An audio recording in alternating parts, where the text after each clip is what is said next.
चुनाव से पहले नेता विकास के मुद्दे पर कम बात कर रहे हैं। जाति और धर्म की चर्चा हो रही है और इसी क्रम में नेता धर्म और लोगों की आस्था को भी निशाना बनाने से बाज नहीं आते। आरजेडी के विधायक हैं यहां जिनकी तस्वीर लगी है फतेह बहादुर, जिन्होंने देवी दुर्गा पर विवादित बयान दिया है जिस पर जुबानी पलटवार का दौर जारी है।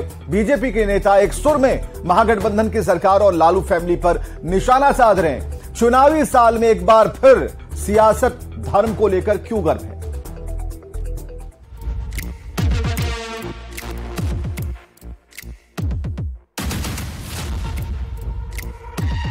दुर्गा को देवी मानते हैं। एक काल्पनिक कहानी है। दुर्गा उस कहानी का एक पात्र है। आरजेडी के विधायक फतेह बहादुर सिंह का यही वो बयान है जिस पर सियासत 360 डिग्री पर घूम रही है। जिस जाति का ढाल बनाकर सियासी तीर छोड़े जा रहे हैं उससे एक कदम आगे बढ़कर सीधे धार्मिक मामलों पर ही अटैक किया जा रहा है। लालू प्रसाद की पार्टी के विधायक का बयान देवी दुर्गा को लेकर दिया गया। आखिर देवी दुर्गा को क्यों काल्पनिक आरजेडी के विधायक कहते हैं तो तर्क भी सुन लीजिएगा। करोड़ों करोड़ सेना के साथ मां दुर्गा ने लड़ाई लड़ा और महिषासुर को संहार कर दिया। तो मुट्ठी भर ब्रिटिश गवर्नमेंट जब भारत को गुलाम बनाया तो उस समय मां दुर्गा ने क्या कर रही थी? 10 हाथ का औजार कहां था? धर्म आस्था पर सवाल खड़े होते ही सियासी तीर की बौछार शुरू हो गई। बीजेपी के नेता नीतीश सरकार के साथ ही आरजेडी के मुखिया लालू प्रसाद तक पर प्रहार कर रहे हैं। अभी तो फैशन चल गया है कि हिंदुओं को गाली दो, सनातनियों को गाली। माँ भारती के संतान को ये जिस तरह की भाषा का प्रयोग करके जो तुष्टीकरण का खेल खेलना चाहते हैं ये दुखद दुर्भाग्यपूर्ण है। ऐसी मानसिकता का बहिष्कार करना चाहिए। बहुत श्रद्धा के साथ मनाता है और देवी दुर्गा के बारे में ऐसे असभ्य कमेंट करने वाले जलील आदमी को अभी तक पार्टी से लात मार के बाहर क्यों नहीं निकाला है?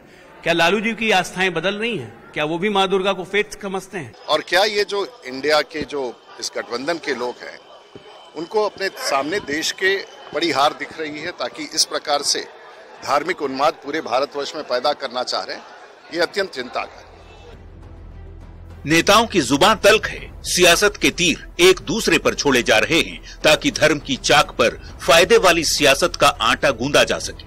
2024 की लड़ाई से पहले धर्म और जाति की बात ही क्यों हो रही है? नेताओं के पास क्या मुद्दों की कमी है? विकास के काम का हिसाब न देकर लोगों की आस्था से खेलना कहां तक उचित है? Bureau report, news 18। इधर बिहार विधानसभा में नेता प्रतिपक्ष विजय सिन्हा ने लालू प्रसाद पर बड़ा आरोप लगाते हुए कहा कि रांची के होटवार जेल में लालू सजा से ज्यादा अय्याशी करते थे। इसका खुलासा खुद लालू प्रसाद ने कांग्रेस के आयोजन में गुरुवार को कहकर यह स्वीकार किया कि जेल से उनकी सोनिया गांधी से बातचीत हुई थी और ऐसे में उनकी सजा डबल होनी चाहिए। जेल में झारखंड के अंदर खुल कर करके एक राजसी जिंदगी का अवसर मिलता था। सारी व्यवस्था रहती थी। फोन से सोनिया गांधी से बात करते थे। आप इसी से अंदाज लगा लें कि माननीय न्यायालय ने तो जेल में दिया था एक भ्रष्टाचारी को सुधरने के लिए, उसके पाप के किए कर्मों का पश्चाताप करने के लिए, लेकिन वो व्यक्ति जेल के अंदर अय्याशी कर रहे थे। जेल के मैनुअल को तोड़ करके सुख सुविधा प्रदान कर रहे थे। इसलिए जितनी सजा जेल के अंदर बीता है वो सजा फिर से इन पर लागू हो, क्योंकि ये जेल के मैनुअल को तोड़े हैं। लालू प्रसाद की जेल से सोनिया गांधी को फोन करने के बयान पर जेडीयू कोटे के मंत्री अशोक चौधरी ने सफाई दी। अशोक चौधरी एक कदम और आगे बढ़कर कहते हैं कि लालू प्रसाद ने गलती से ऐसा बयान दे दिया। यह स्लिप ऑफ टंग है। लालू जी की उम्र हो गई है इसलिए याददाश्त कमजोर है। ये हमको नहीं लगता है कि बोलने में स्लिप ऑफ टंग हुआ होगा। बात हुई होगी, स्लिप ऑफ टंग हुआ होगा, क्योंकि जेल से फोन करना तो हमको नहीं लगता संभव है। बात हुई होगी किस समय उनको सोनिया जी से। इधर मुख्यमंत्री नीतीश कुमार पूर्व सांसद आनंद मोहन के गांव सहरसा के पंचगछिया पहुंचे। सीएम ने आनंद मोहन के दादा और स्वतंत्रता सेनानी राम बहादुर सिंह और चाचा पद्मानंद सिंह ब्रह्मचारी की प्रतिमा का अनावरण किया। इस मौके पर मुख्यमंत्री नीतीश कुमार ने एक सभा को संबोधित किया, जिसमें आनंद मोहन और उनकी पत्नी लवली आनंद भी शामिल रहीं। नीतीश कुमार ने आनंद मोहन से पुराने रिश्तों को याद किया और कहा कि राजनीति आप चाहे जो भी कहिए, लेकिन राजनीति से अलग हमारा व्यक्तिगत रिश्ता है और आनंद मोहन जब जेल में थे तो अच्छा नहीं लगता था। सीएम ने कहा कि यहां की जो भी समस्या होगी सरकार उसका समाधान करेगी। जेल में रहे तो हम लोग को शुरू से खराब लगता था, तो हम लोग तो शुरू से कहते थे अब जो भी संभव था, अब इनको मुक्ति मिल गई, अब मुझे खुशी है। और बाकी तो राजनीति जो करना है वो करें, उससे हमको क्या लेना देना, जो भी करेंगे करेंगे। लेकिन आपने बताया कि यहाँ की कुछ समस्याएं ये हैं, तो निश्चित रूप से आप आइए, और आप जब आइएगा तो जो भी हम लोग से संभव होगा, जो भी संभव होगा सब मदद करेंगे, हम लोग करेंगे। लेकिन आपको जो भी राजनीति करना होगा राजनीति, लेकिन हमारा तो रिश्ता दूसरा ना है जी, इसीलिए हम तो अपना रिश्ता बना के रखेंगे, आपको जो मन करे करिए। मुख्यमंत्री नीतीश कुमार बाढ़ के बख्तियारपुर पहुंचे, जहां वे गंगा आरती में शामिल हुए। आपको बताएं कि बख्तियारपुर के सीढ़ी घाट पर आरती का आयोजन किया गया है। इस घाट से सीएम नीतीश का खास लगाव रहा है। सीएम नीतीश कुमार का बचपन यहीं बीता है। मुख्यमंत्री ने कई मौकों पर इस घाट का जिक्र किया था। सीएम ने कहा था कि वे बचपन में सीढ़ी घाट के पास ही गंगा नदी में स्नान करने के लिए आते थे। नीतीश कुमार ने इस घाट के विकास के लिए काफी कुछ किया है और साथ ही इस घाट को गंगा नदी के उपधारा को पुनर्जीवित करने वाली योजना से जोड़ा है।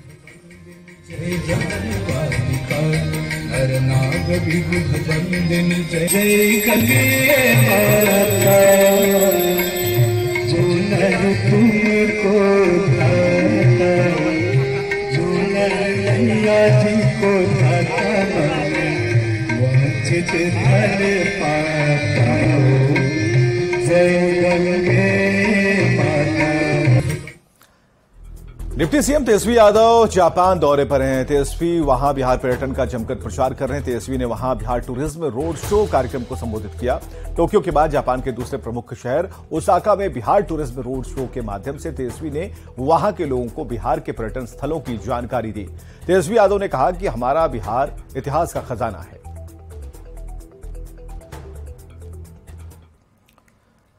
शिवहर से अगली स्टोरी हम आपको बता रहे हैं। वर्दी की हनक यहां पर देखने को मिली। हनक वो भी ऐसी कि बैंक की शाखा प्रबंधक ने एक दारोगा को लिफ्ट नहीं दिया तो दारोगा ने शाखा प्रबंधक की बेल्ट से पिटाई की। केनरा बैंक के शाखा प्रबंधक ने शिवहर के एसपी से इसकी शिकायत की है। इसके बाद एसपी ने दारोगा को सस्पेंड कर दिया, लेकिन पुलिस की इस हरकत से लोगों में भी नाराजगी है। हम लोग मूर्ख होते हैं। नॉर्मल होकर भी बात कर सकते हैं। नॉर्मल आप अभी भी आप आपसे कितना नॉर्मल से रोकवाए आप रोके, हम आपको प्रेम से पूछे शिवहर चल रहे हैं। बिल्कुल हम अभी भी आप नॉर्मल होकर सर बात कर सकते हैं। इस बात को आप इस बात को भी नॉर्मल होकर रख सकते हैं। गलती को भी थोड़ा पकड़िए। क्या हम मेरा गलती है सर? मैं अपने गाड़ी से जा रहा हूँ सर, यही हमारा गलती है। क्या है आप आपके गाड़ी पर रोकवा कर हम नहीं बैठे हैं तो आप क्या हमको करना चाहते हैं? हम आपको अपमानित तो नहीं कर रहे हैं सर, आपको बैठाए। चलिए छोड़िए, आपको हम बैठाए कि नहीं बैठाए, लेकिन मेरा हम पूछ सकते हैं ना कि सर आप कौन है, क्या है, ये कौन सा जो गलत है सर आप बताइए।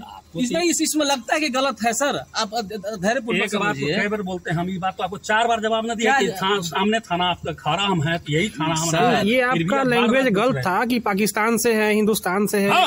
पाकिस्तान का कोई शब्द नहीं निकलना चाहिए। इस देश में अगर कोई अगर जॉब में है तो हर आदमी जो है हिंदुस्तानी का है, समझे। आपकी गाड़ी हम समाज गोपालगंज के मॉडल सदर अस्पताल में मरीजों के बीच लावारिस शवों को रखने के मामले में अस्पताल प्रशासन और पुलिस आमने सामने है। सिविल सर्जन डॉक्टर वीरेंद्र प्रसाद ने पुलिस की वजह से 2 दिनों से लावारिस शवों के पड़े होने का आरोप लगाया और इसकी सूचना पुलिस के वरीय अधिकारियों को भेजी है। सिविल सर्जन का कहना है कि बार बार रिमाइंडर भेजने के बावजूद पुलिस शव पोस्टमार्टम के लिए नहीं भेज रही। वहीं जिले के एसपी का कहना है कि थानाध्यक्ष से इसकी जानकारी ली गई है।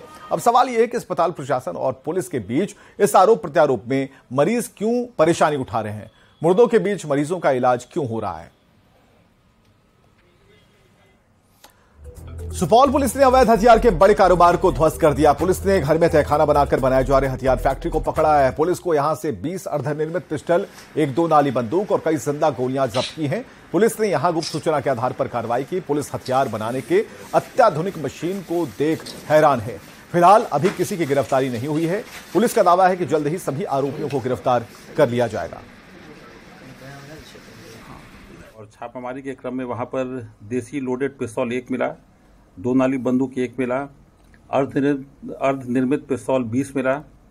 इसके अलावा 7.65 mm का कारतूस 7, 12 बोर का कारतूस 11, lathe machine 1, milling machine 1, drill machine 2, विद्युत का मोटर 5, बेस 5। इसके अलावा अवैध हथियार बनाने के कई उपक्रम और सामग्री बरामद हुए हैं। और खबर है लखीसराय से, जहां दुर्गा बालिका उच्च विद्यालय के छात्राओं ने सड़क जाम कर हंगामा किया। छात्राएं स्कूल में नाम कटने से नाराज चल रही हैं। जाम की खबर मिलने ते ही मौके पर डीएम, एसपी और थानाध्यक्ष पहुंच के छात्राओं को समझाया बुझाया और जाम खत्म कराया।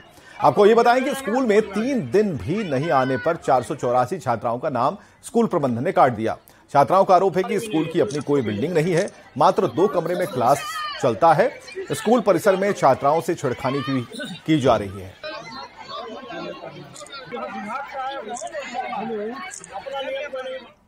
को सस्पेंड किया जाए, जो है नया प्रिंसिपल आना चाहिए और इस स्कूल में पढ़ाई होनी चाहिए।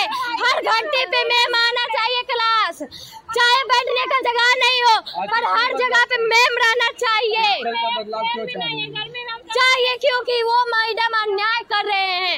हमें वो मैडम नहीं चाहिए, हमें मैडम दूसरा चाहिए।